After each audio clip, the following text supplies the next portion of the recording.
Hoy vamos a hacer algo un poquito desusado, un poquito no habitual en este espacio y en todos aquellos espacios en los que le ha tocado intervenir a mí, me ha tocado intervenir a mí, a este mozo del café que nos reúne. Y el disparador ocurrió hace pocos minutos porque venía escuchando un programa de radio que habitualmente cada vez que tengo oportunidad escucho, que es un programa de la radio amiga de las 7:50, un programa que conduce Pablo Caruso, un excelente periodista y una gran persona, a quien en este caso yo quiero empezar, antes de desarrollar un breve párrafo sobre las ideas que él desarrolló. Antes de empezar esto, quiero agradecerle la buena onda y la valentía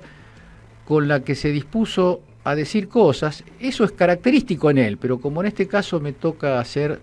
objeto de esa actitud, me pareció justo ponerla de relieve. Pablo Caruso hizo hoy una reflexiva y al mismo tiempo apasionada consideración sobre el uso en algunos casos perverso, que cierta parte del periodismo, buenos gambeteadores, gente que sabe jugar por derecha, por izquierda y por el centro, gente de muy buena ubicación en la cancha, casi siempre se ubica en el centro cuando conviene colocarse en el centro, en la derecha cuando conviene colocarse a la derecha, y lo mismo con la izquierda. Y Pablo hizo un análisis muy fuerte de algo que se ha convertido en una especie de lugar común de este mundo periodístico, que se reconoce a sí mismo o se piensa a sí mismo como el único periodismo posible, el periodismo de la objetividad, el periodismo que no participa de la grieta, el periodismo que está siempre en el lugar correcto de la supuesta imparcialidad de la reflexión sobre la realidad. Y efectivamente, como lo desgranó con mucho temperamento, insisto, con mucha cosa jugada, Pablo Caruso, el programa 678, cuyo nombre yo no pronuncio casi nunca porque es obligatorio que cada vez que lo hago me siento empujado hacia la autorreferencialidad, que es una de las cosas que yo procuro evitar. No siempre uno evita aquello que procura evitar, pero por lo menos hace un esfuerzo de no cansar y de no estereotipar la imagen propia y la imagen de los compañeros del programa en una especie de defensa apasionada o peor aún, lo que más me aleja, lo que más me hace tener temor a hablar de 678, es esta de aparecer un poco en la posición de la víctima, en la posición de la persona que todas las desgracias que le han acaecido por participar en esa experiencia periodística, que en realidad desde mi punto de vista y desde mi práctica humana, más que una experiencia periodística, fue una experiencia política, una de las experiencias políticas más densas e interesantes en las que he participado y que además me ha facilitado la participación en una escena política de masas, como la que se produjo en esos años y como la que se siguió produciendo desde enero de 2016, cuando el programa no fue más al aire, y que se sigue produciendo ahora y que sigue teniendo consecuencias que sus denostadores no previeron. La previsión que había, y el oyente o la oyente que le interese puede seguirlo esto por los buscadores, la sensación que había en los primeros meses de 2016 era que había terminado un proceso, que afortunadamente se había terminado el periodismo militante, que el periodismo defensor de causas injustas había sido desalojado de la historia. Toda una serie de profecías que visiblemente han fracasado, porque ha fracasado su sustento, su eje, porque realmente, lo quiero decir con toda sinceridad, no es muy importante 678, no es muy importante 678. Lo que es muy importante es el proceso político que le dio sentido a 678. Pero quiero ir un poco más, en forma un poco más recta, a la esencia de lo que hoy escuché y si es posible aportar algunos elementos de análisis a esa intervención que estoy comentando de Pablo Caruso, que seguramente se debe poder encontrar. Ahora todo se puede encontrar ahí en Radio CUT, en las formas que seguramente la mayoría de los oyentes y oyentas manejan con más destreza que este animador, que este analista, no sé cómo autodenominar. Lo que quiero decir es que con 678 se dio y se da un fenómeno muy particular. Yo he escuchado, y no voy a hacer ningún nombre, porque nunca, trato de no hacerlo nunca, los nombres, porque después se arman querellas personales, me trató mal, me dijo esto, parece esa gente que vive pendiente de lo que el otro dice, de él. Ciertas personas han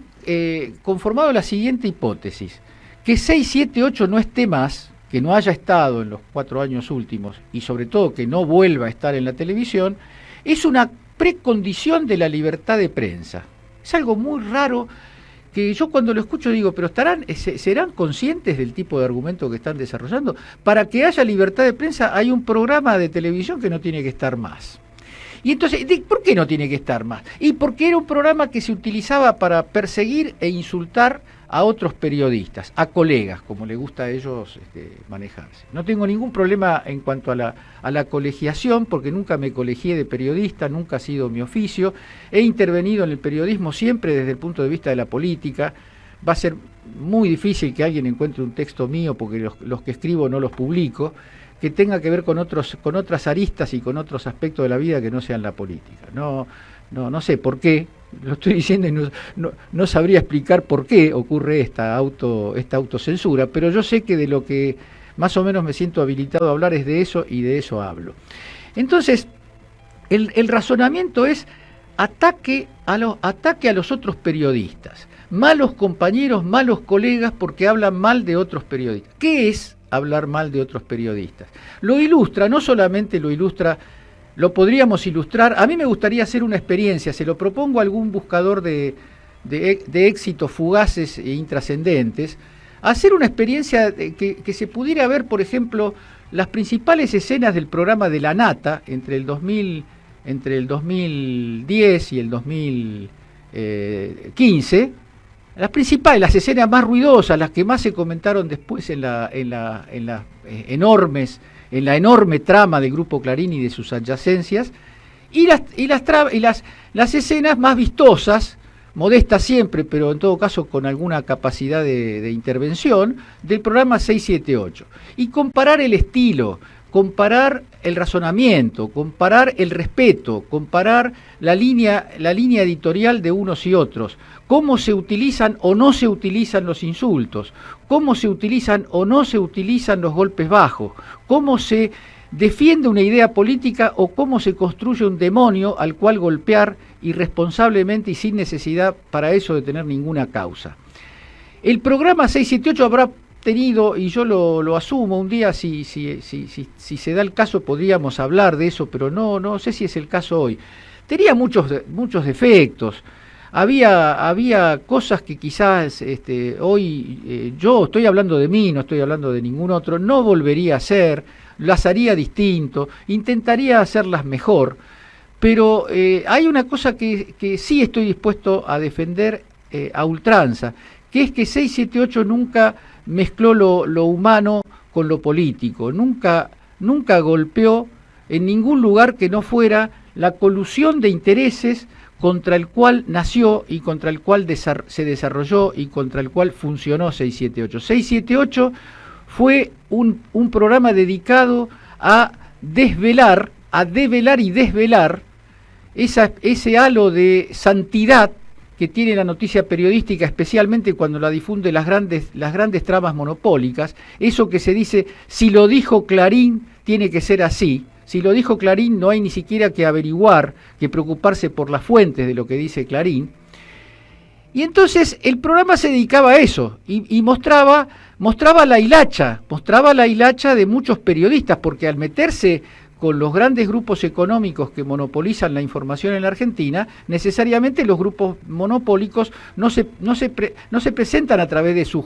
CEO, a través de sus autoridades, a través de sus especuladores financieros. Se presentan a través de los periodistas que, por las razones que sea, por obligaciones profesionales, por gusto, por por conveniencia o por lo que fuere, trabajan para esos grandes medios. Entonces, que los grandes medios utilicen ciertos figurones periodísticos como emblema para hacer su política es un problema de los grandes medios y es un problema de los periodistas que se prestan a hacer esa función. 678 lo que siempre intentó desnudar fue una trama que sigue existiendo, porque cuando uno dice defendamos ahora hay otra campaña de defensa del periodismo, de defensa de las fuentes, de defensa de la independencia del periodismo, que es la campaña solidaria con Daniel Santoro. Daniel Santoro, que espiaba a sus propios compañeros, según lo tiene bastante testimoniado la investigación que está desarrollando el juez Ramos Padilla en Dolores, es la víctima, es el héroe de la defensa de la opinión y de la comunicación frente a los que quieren perseguirlo judicialmente. ¿Por qué? Por un pequeño detalle, por la utilización de notas periodísticas para extorsionar y sacar declaraciones de modo violento, con la violencia que puede ejercer un periodismo irresponsable, un periodismo absolutamente mercantilizado, absolutamente entregado a las reglas de juego del poder. Entonces, yo creo, y con esto voy terminando porque no le quiero sacar tiempo a la entrevista de hoy, muy especialmente me pasa eso.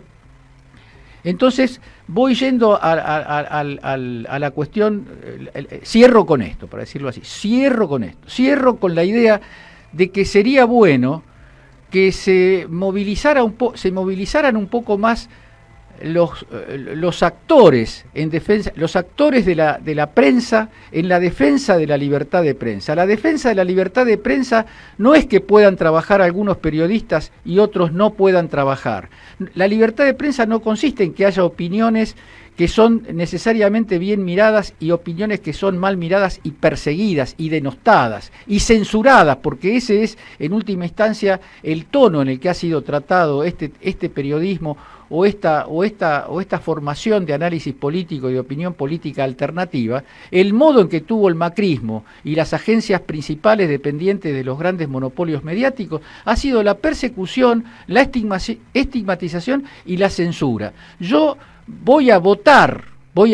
no solo voy a hablar como estoy haciendo ahora, pero voy a votar el 26 de octubre para que nunca más haya censura. Lo quiero seguir viendo a Majul, a La Nata, a Leuco. Yo no lo voy a ver, yo no puedo decir eso porque más de un oyente va a decir no hace falta macanear para decir cosas. Yo no los voy a ver, no los voy a mirar, no voy a prender la tele ni los voy a buscar en YouTube, pero quiero que cualquier argentino o argentina o cualquier persona de cualquier parte del mundo con los nuevos mecanismos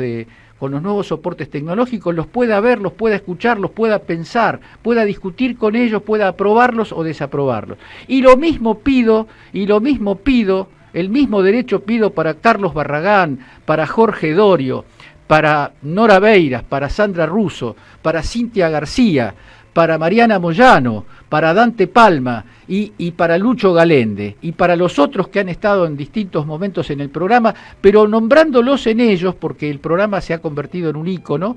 Quiero nombrar a todos los periodistas, a todos los periodistas que no se callaron, que en estos 4 años donde parecía que todo estaba bien cuando se estaba haciendo pelota al país, lo decían, lo dijeron, lo siguen diciendo y lo van a seguir diciendo porque esa es la razón de ser de la palabra. La razón de ser de la palabra es la verdad, que por supuesto es plural, es relativa, no existe como verdad absoluta, pero existe como pasión por defender las ideas que cada uno tiene. Yo voy a seguir luchando para que se respeten las ideas de todos, incluso de los periodistas de cuya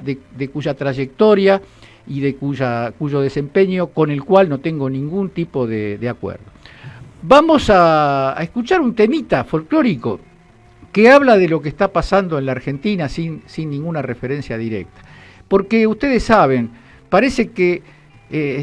solamente cambia lo superficial, pero también cambia lo profundo, cambia el modo de pensar, cambia todo en este mundo. Lo vamos a escuchar a Mercedes, que lo dice mucho mejor que yo.